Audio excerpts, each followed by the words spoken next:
साहब क्या कहने जा रहे हैं? पंजाब में कौन है? मुल्क को आगे ले जाने के लिए क्या तमाम लोगों से बातचीत होगी? अगर हमारी सिंपल मेजॉरिटी हो चुकी है, आजाद लोग काफी राब्ते कर रहे हैं। मेरे नजदीक जेन्युइन रीजंस होंगी कि अगर वो ट्रांसमिशन को स्लो किया गया, इंटरनेट को स्लो किया गया, सबका वो मियाँ साहब ही चौथी दफा हमारे उम्मीदवार हैं जी। सुबह मैंने जब देखा कि थोड़ी सी कुछ चैनल्स पे मिसलीडिंग किस्म की न्यूज या व्यूअर्स को कोई सही चीज नहीं बताई जा रही, तो वजारत खजाना का दोबारा चार्ज संभाल रहे हैं मुस्लिम लीग नून का ये इलेक्शन सेल है। इसहाक डार साहब हमारे साथ मौजूद है। इसहाक डार साहब क्या कहना चाहेंगे जो लेटेस्ट सिचुएशन है इस वक्त, मुस्लिम लीग नून कहाँ खड़ी है?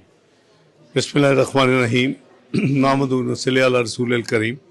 अल्हम्दुलिल्लाह हमारी समझते हैं कि जो वोटर्स ने हमें वोट दिए हैं, अल्लाह ताला की मेहरबानी से हम सिंगल लार्जेस्ट पॉलिटिकल पार्टी के तौर पे नेशनल असम्बली में उभरे। और जहाँ तक पंजाब असम्बली का ताल्लुक है, इस वक्त हमारी सिंपल मेजॉरिटी हो चुकी है और अल्हम्दुलिल्लाह मियाँ नवाज शरीफ साहब आज अपने वर्कर से, अपने वोटर से ख़िताब भी करेंगे, शुक्रिया भी अदा करेंगे। तो अल्हम्दुलिल्लाह everything is fine. Muslim league Noon federal में हुकूमत बनाने जा रही है, जो मुझे नज़र आ रहा है इंशाअल्लाह हमारी सिंपल मेजॉरिटी का करीब होगा। जो नंबर पूरा करना होगा वो कोलिशन गवर्नमेंट से, कोलिशन पार्टनर से हो जाता है। आज़ाद भी हैं, आज़ाद लोग काफ़ी राब्ते कर रहे हैं और आज का फाइनल नंबर आ जाए और तमाम हलकों का रिजल्ट एक दफ़ा आ गए, उसके बाद हम बिल्कुल मिल के तो आज़ाद लोगों के पार्टी फैसला करेगी कि लेना है, उनको ले लेंगे। अच्छा, मियाँ नवाज शरीफ साहब प्राइम मिनिस्टर के उम्मीदवार हैं।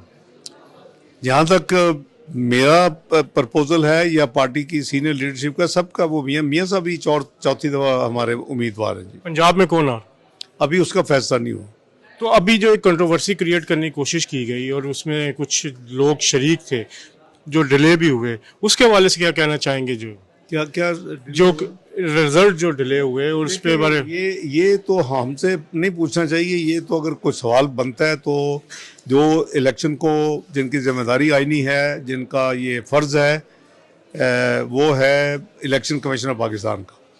और उनके भी जायज़ और मेरे नज़दीक जेन्युइन रीजंस होंगी कि अगर वो ट्रांसमिशंस को स्लो किया गया, इंटरनेट को स्लो किया गया, क्योंकि मुल्क में दहशतगर्दी पिछले चंद महीनों में काफ़ी सर उठा चुकी है और उसको मंजर रखते हुए, चूँकि हर पोलिंग स्टेशन पे दर्जनों और कई सौ लोग थे, तो उसको वार्ड ऑफ करने के लिए अगर उन्होंने ये किया है, इसलिए मैंने कहा कि उनसे आपको सवाल पूछना चाहिए, वो आपको एग्जैक्ट वजह बताएंगे।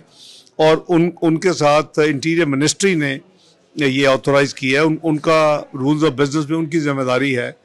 तो आई एम श्योर कि आपको एक जेन्युइन रीज़न मिलेगी, जो कि हमें भी उतनी तकलीफ हुई है, हमें भी उतनी यानी तकलीफ इन द सेंस के हम वक्त पे हमें राब्ते नहीं हो रहे थे अपने कैंडिडेट से, हमें इनपुट नहीं मिल रही थी।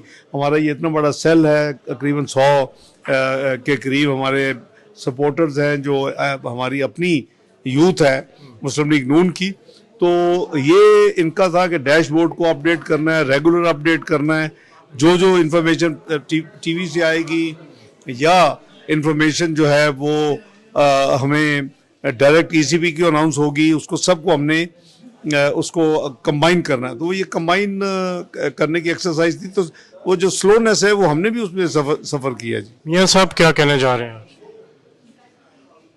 मियाँ साहब जो कहना चाह रहे हैं वो तो मुझे नहीं पता, लेकिन आई एम श्योर मियाँ साहब अपने वोटर्स का, सपोर्टर्स का और अपनी टीम का शुक्रिया अदा करेंगे कि उन्होंने जिस मेहनत के साथ माशाल्लाह इतने महीनों से जो एफर्ट्स की हैं, उसमें मरियम नवाज साहबा भी पेश है जिन्होंने किया। मियाँ शहबाज शरीफ साहब ने भी बहुत मेहनत की। आप भी थे पीछे इलेक्शन सेल में, और ये जो जितना बड़ा इलेक्शन सेल सजा हुआ है, ये चंद दिन नहीं, मेरे ख्याल कई महीने लगे हैं इसमें। ये हमारा ये अजहर साहब स्टैंडर्ड प्रोसीजर है। जब भी मैं चेयरमैन हुआ, ये इलेक्शन सेल भी होता है, ये हमारी वेबसाइट भी बनती है, ये हमारी ट्रांसमिशन भी होती हैं और हमारा डाटा भी कंपाइल हो रहा होता है साथ साथ, और वो हमें रात को साथ साथ मिल रहा था। सुबह मैंने जब देखा कि थोड़ी सी कुछ चैनल्स पे मिसलीडिंग किस्म की न्यूज़ या व्यूअर्स को कोई सही चीज़ नहीं बताई जा रही, तो फिर मैंने फैसला किया कि मैं आप ट्वीट करूं और उसमें बताया कि अल्हम्दुलिल्लाह हम already single largest political party है नेशनल असेंबली में और सिंगल मेजॉरिटी पार्टी है पंजाब असेंबली में। साग डार साहब क्या वजारत खजाना का दोबारा चार्ज संभाल रहे हैं अगर उनको कहा जाता है? देखिए, अभी हम सबको कंसंट्रेट करना चाहिए कि इंशाल्लाह मियां नवाज शरीफ साहब प्राइम मिनिस्टर बने, मुस्लिम लीग नून की हुकूमत बने फेडरल गवर्नमेंट में, तो उसके बाद ये प्रेरोगेटिव है प्राइम मिनिस्टर का कि वो किन को अपने काबीना में मेंबर रखते हैं और किन को उनको क्या पोर्टफोलियो देते हैं। तो मैं अल्लाह के फजल से एक रिकॉर्ड कायम कर चुका हूँ, 4 दफ़ा मैं रह चुका हूँ अल्हम्दुलिल्लाह। जो आखिरी टेन्योर था उसमें सारी दुनिया ने उसकी पजीराई हुई और आज भी जो रिसेंट ब्लूमबर्ग का सर्वे आया है और जो उन्होंने एक रिपोर्ट शाया की है ग्लोबली, उसमें यही है कि जी जो तमाम पॉलिटिकल पार्टीज में मुस्लिम लीग नून की जो मुआशी कारकर्दगी है पिछले 30 साल में बेस्ट है और इसमें आप कह लें कि बहुत बड़ा हिस्सा जो है 2/3 उसमें मेरे ही मास इनिशियली मेरा इन्वॉल्वमेंट भी है फाइनेंस में। डार साहब इलेक्शन हो गए, अब मुल्क को आगे ले जाने के लिए क्या तमाम लोगों से बातचीत होगी? आसिफ अली जरदारी साहब, मौलाना फजल रहमान साहब और जो दूसरे लोग हैं। देखिए, जो ही अजहर साहब ये बेसिकली ऑलमोस्ट वाइंड अप हो रही है, ये क्लियर हो जाएगी तो 2 चीज़ें उस वक्त फिर एक्शनेबल होंगी। एक ये कि जो इंडिपेंडेंट्स हैं उनको आइन 72 घंटे देता है कानून आइन कि वो ज्वाइन कर सकते हैं किसी भी पॉलिटिकल पार्टी को। तो हमें भी कुछ लोगों ने रब्ता किया है और हम भी कंसिडर करेंगे कि जो अच्छे लोग हैं और जो कमिटेड हैं वो ज्वाइन करना चाहें तो अच्छी बात है। जहाँ तक आपने फरमाया कि इंडिपेंडेंट्स के अलावा जरदारी साहब की ओर बोला, दूसरी जमातों का जो है वो भी चूंकि अब इलेक्शन है और कौम का वक्त ज़ाया नहीं करना और जल्दी सारे मामला करने हैं, तो उसके लिए हमें फिर फौरी पॉलिटिकल पार्टी से रब्ता करना होगा जो जिनको हम समझते हैं कि जिनके साथ हम काम कर सकते हैं।